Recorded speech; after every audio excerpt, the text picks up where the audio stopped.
আমরা এসেছি জুলাই গণ অভ্যুত্থানের একজন কর্মী হিসেবে।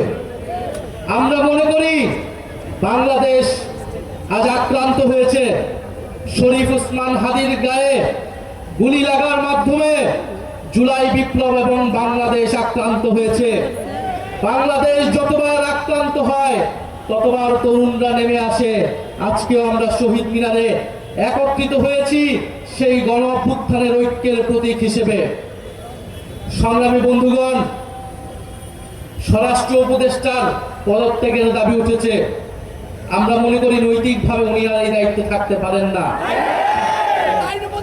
5ই আগস্টের পরবর্তীতে আমরা দেখেছি বাংলাদেশের আইন শৃঙ্খলা ফেরত আসে নাই।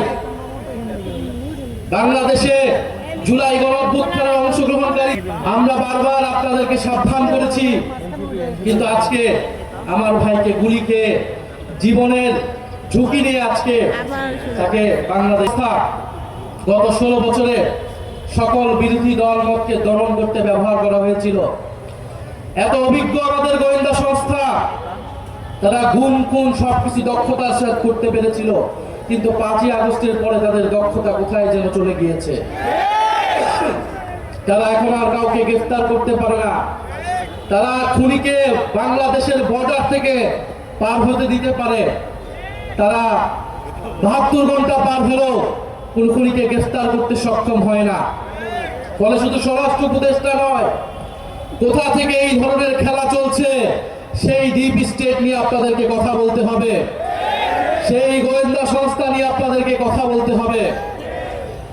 প্রিয় বন্ধুগণ, আগামীকাল বিজয় দিবস 16ই ডিসেম্বর।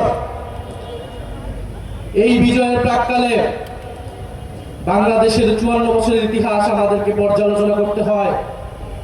1971 সালের 16ই ডিসেম্বর থেকেই যেমন আমরা বিজয় পেয়েছি, তেমন আমাদের প্রতিরোধের যাত্রাও শুরু হয়েছিল। সেই প্রতিরোধ ছিল ভারতীয় আগ্রাসনের বিরুদ্ধে প্রতিরোধ। 1971 সালের 16ই ডিসেম্বর থেকে সেই প্রতিরোধ শুরু হয়েছিল। আজকে পর্যন্ত সেই প্রতিরোধ যাত্রা আমাদেরকে অব্যাহত রাখতে হচ্ছে। ফলে বাংলাদেশের মানুষকে আমাদের আহ্বান থাকবে, আগামীকাল আমরা উৎসব করতে রাস্তায় নামবো না। আগামীকাল আমরা প্রতিরোধের যাত্রা বাংলাদেশের রাস্তায় রাস্তায় পালন করব। এই ঢাকা শহরে আমরা প্রতিরোধের র্যালি করব। আমরা ভারতীয় আধিপত্যবাদের বিরুদ্ধে, বাংলাদেশ বিরোধী সকল ষড়যন্ত্রের বিরুদ্ধে আগামীকাল বিজয় দিবসে আমরা 16ই ডিসেম্বর ঐক্যবদ্ধ হব। প্রিয় সংগ্রামী বন্ধুগণ, ভারত যদি মনে করে বাংলাদেশকে 5ই আগস্টের পরেও আগের মতোই তারা রাজনৈতিকভাবে হস্তক্ষেপ করবে, নির্বাচনে কারসাজি করবে, ভারতের সেই ভাবনা ভুল। ভারতের সেই ভাবনা ভুল প্রমাণ করবো আপনারা আমরা সকলে মিলে। ভারতের